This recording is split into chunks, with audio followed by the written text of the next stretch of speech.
ಏನೇ ಹಾಗೆ ನೋಡ್ತಾ ಇದೀಯಾ? ಹಳ ಬುದ್ಧಿವಂತೆ ನೀನು. ಒಂದ್ಸರಿ ಹೇಳಿದ್ರೆ ಅರ್ಥ ಆಗಲ್ವಲ್ಲ ನಿನಗೆ? ನನಗೆ ಅರ್ಥ ಆಗಿದೆ, ನಿಮ್ಮ ಬುದ್ಧಿಗೆ ಮಂಕ್ ಬಡ್ಕೊಂಡಿರೋದು.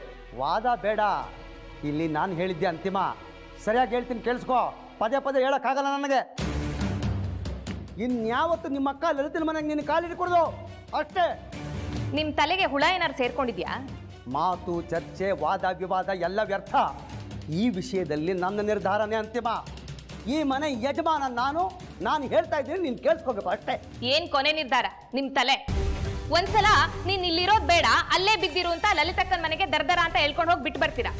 ಮತ್ತೆ ತಲೆ ಕೆಟ್ಟಾಗ ಅಲ್ಲಿ ಯಾಕಿದ್ಯಾ ಅಂತ ಇಲ್ಲಿಗೆ ವಾಪಸ್ ಕರ್ಕೊಂಡ್ ಬರ್ತೀರಾ. ಇನ್ನೊಂದ್ಸಲ ನಾವಿಬ್ರು ಅಲ್ಲೇ ಇರೋಣ ಅಂತೀರಾ. ಈ ತರ ಗಳಿಗೆಗೊಂದು ಮಾತಾಡೋರಿಗೆ ತಲೆ ಕೆಟ್ಟೋರು ಅಂತಾರೆ, ಗೊತ್ತಿದ್ಯಾ? ಓಹೋ, ಏನು ನಿಮ್ಮ ಅಕ್ಕನ ಮನೆಯವ್ರ ತಲೆ ಎಲ್ಲ ನೆಟ್ಟಿಗಿದೆ. ನಾಚಿ ಕೆಟ್ಟ ನನ್ನ ಮಕ್ಕಳು ಕಣೆ ಅವರು, ಮರ್ಯಾದೆ ಇಲ್ಲದೆ ಇರೋರು. ಅವ್ರುಗಳು ಏನು ಅಂತ ನಿಮ್ಮಿಂದ ತಿಳ್ಕೊಳ್ಳೋ ಅವಶ್ಯಕತೆ ನನಗಿಲ್ಲ. ಅಂಥದ್ದೇನ್ ಮಾಡಿದ್ರು ಅವ್ರು ಇವಾಗ? ನಿಮ್ಮ ಮರ್ಯಾದೆ ಹೋಗುವಂಥದ್ದು.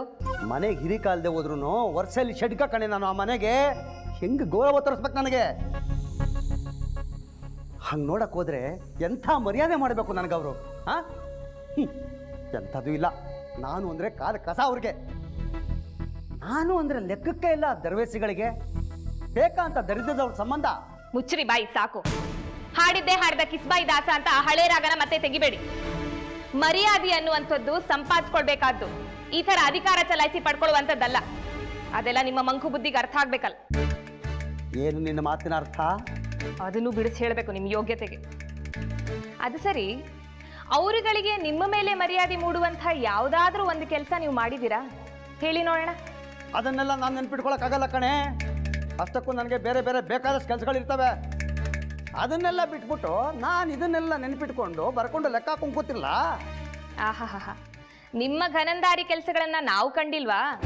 ನೀವು ಮಾಡೋದೆಲ್ಲ ದರಿದ್ರ ಮನೆ ಹಾಳ ಕೆಲಸಗಳು ಅಂತ ಎಲ್ಲರಿಗೂ ಗೊತ್ತು. ಬಾಯಿ ಮುಚ್ಕೊಂಡು ತೆಪ್ಪಗಿರಿ. ಏಯ್, ನೀನು ನನ್ನ ಹೆಂಡ್ತಿ ಕಣೆ, ನೆನಪಿರ್ಲಿ. ನನ್ನ ಮರ್ಯಾದೆ ಹೋದ್ರೆ ನಿಂದು ಹೋದಂಗೆ. ನೀವು ಊರೆಲ್ಲ ಹೊಲ್ಸು ಮಾಡ್ಕೊಂಡು ಉಂಡಾಡಿ ಗುಂಡ ಅಂತ ಅಲಿತಾ ಇರಿ, ನಾನು ತಿಪ್ಪೆ ಸಾರಿಸ್ಕೊಂಡ್ ಬರ್ತೀನಿ. ನನಗೆ ಮಾಡಕ್ ಬೇರೆ ಕೆಲಸ ಇಲ್ವಾ?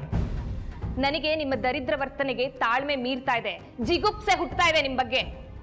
ನಿಮ್ಮ ಹೆಂಡತಿಯಾಗಿರೋ ಕರ್ಮಕ್ಕೆ ನನಗೆ ನಿಮ್ಮ ಮೇಲೆ ಮರ್ಯಾದೆ ಇಲ್ಲ, ಇನ್ನು ಉಳಿದವರೆಲ್ಲ ಹೇಗೆ ಮರ್ಯಾದೆ ಕೊಡ್ತಾರೆ? ಅಲ್ಲ, ಯಾಕೆ ಕೊಡಬೇಕು? ನಿಮ್ಮ ಅಕ್ಕನ ಮನೆಯವರು ನನಗೆ ಅವಮಾನ ಮಾಡಿದ್ದಾರೆ ಕಣೆ. ಅದಕ್ಕೆ ನನಗೆ ಇಷ್ಟೆಲ್ಲ ತಲೆ ಕೆಡ್ತಾ ಇರೋದು. ಅರ್ಥ ಮಾಡ್ಕೊಳ್ಳಿ. ತಲೆ ಇದ್ರೆ ಅಲ್ವಾ ಕೆಡೋದಕ್ಕೆ. ಅದ್ ಸರಿ, ಈಗ ಪೀಠಿಗೆ ಬಿಟ್ಟು ಲಲಿತಕ್ಕನ ಮನೆಯವ್ರ ಮೇಲೆ ಯಾಕೆ ಕೆಂಡ ಕಾರ್ತಾ ಇದ್ದೀರಾ ಅಂತ ಹೇಳಿ. ಬಂದಿರೋ ಹುಡುಗಿನ ಮುಂದಿಟ್ಕೊಂಡು ಮುಂದಿನ ಶುಕ್ರವಾರ ದುರ್ಗಾ ಸಪ್ತಾಹ ನೆರವೇರಿಸ್ತಾರಂತೆ ನಿಮ್ಮ ಅಕ್ಕನ ಮನೆಯವರು. ಹೌದು, ಅದಕ್ಕೆ ಅದರ ಬಗ್ಗೆ ನನಗೆ ಒಂದೇ ಒಂದು ಮಾತು ತಿಳಿಸಿದ್ರೆ ನನಗೆ. ಏನೇ ಹಾಗೆ ಮೂಗು ಮುರಿತೀಯಾ? ಆ ವೇಸ್ಟ್ ಮಾಡಿ ಪಂಚಾಕ್ಷರಿಗೆ ಹೇಳಿದ್ದಾರೆ. ನಾನು ಸಂಬಂಧಿಕ, ಅವನ ಷಡ್ಕ. ನನಗೊಂದು ಮಾತು ಹೇಳಬೇಕು ಅನಿಸ್ತಿಲ್ವಾ ದರಿದ್ರದವನಿಗೆ? ಊರಿನಲ್ಲಿರೋ ನಾಯಿ ನರಿಗಳಿಗೆಲ್ಲ ಹೇಳ್ಕೊಂಡು ಬರೋಕ್ಕಾಗುತ್ತೆ, ನನಗೊಂದು ಮಾತು ತಿಳಿಸೋಕ್ಕಾಗಲಿಲ್ವೇನೆ ಅವರಿಗೆ? ಯಾವ ಕುರುಡುಂಗು ಕಾಣುತ್ತೆ ಕಣೆ ನಾನು ಅಂದರೆ ಎಷ್ಟು ಕಡೆಯಾಗಿ ಕಾಣ್ತಾರೆ ಅವರು ಅಂತ. ನಿಮ್ಗೀಗ ವಿಷಯ ಗೊತ್ತಾಯ್ತು ತಾನೆ? ಯಾರಿಂದ ಗೊತ್ತಾದ್ರೆ ಏನಂತೆ? ಹೀಗೆ ಅನ್ಕೊಂಡೆ. ನನ್ನ ಜೀವನವೆಲ್ಲ ಹಾಳು ಮಾಡಿದ್ಯಾ ನೀನು. ದಿನ ಅವ್ರ ಮನೆಗೆ ಹೋಗಿ ಚಾಕ್ರಿ ಮಾಡಿ, ಕಸ ಮುಸ್ರೆ ತಿಕ್ಕು, ಬಟ್ಟೆ ಹೋಗಿ ಜೀತದಾರ ಥರ ದುಡಿಯೇ, ಆಗ ನನಗೆ ಮರ್ಯಾದೆ ಬರುತ್ತೆ ಅಲ್ವಾ? ತಿರಿತಿರ್ದೊಳೆ ಬಡ್ಕೋಬೇಕು ನಿಮ್ಮ ಸಣ್ಣ ಆಲೋಚನೆಗಳಿಗೆ. ಮುಚ್ಚೆ ಬಾಯಿ, ಮಾತಾಡಬೇಡ. ಇನ್ಮೇಲೆ ನೀನು ಅವ್ರ ಮನೆಗೆ ಹೋಗೋ ಹಾಗಿಲ್ಲ. ಇದು ನನ್ನ ಸುಗ್ರೀವಾಜ್ಞೆ. ಒಂದು ಕೆಲಸ ಮಾಡಿ, ತಲೆಗೆ ಹರಳೆಣ್ಣೆ ಹಚ್ಕೊಂಡು ಬಿಸಿ ಬಿಸಿ ನೀರಲ್ಲಿ ಸ್ನಾನ ಮಾಡಿ. ನೆತ್ತಿಗೇರಿರೋ ಪಿತ್ತ ಇಳಿಯತ್ತೆ. ಸುಮ್ಮನೆ ನನ್ನ ತಲೆ ತಿನ್ಬೇಡಿ.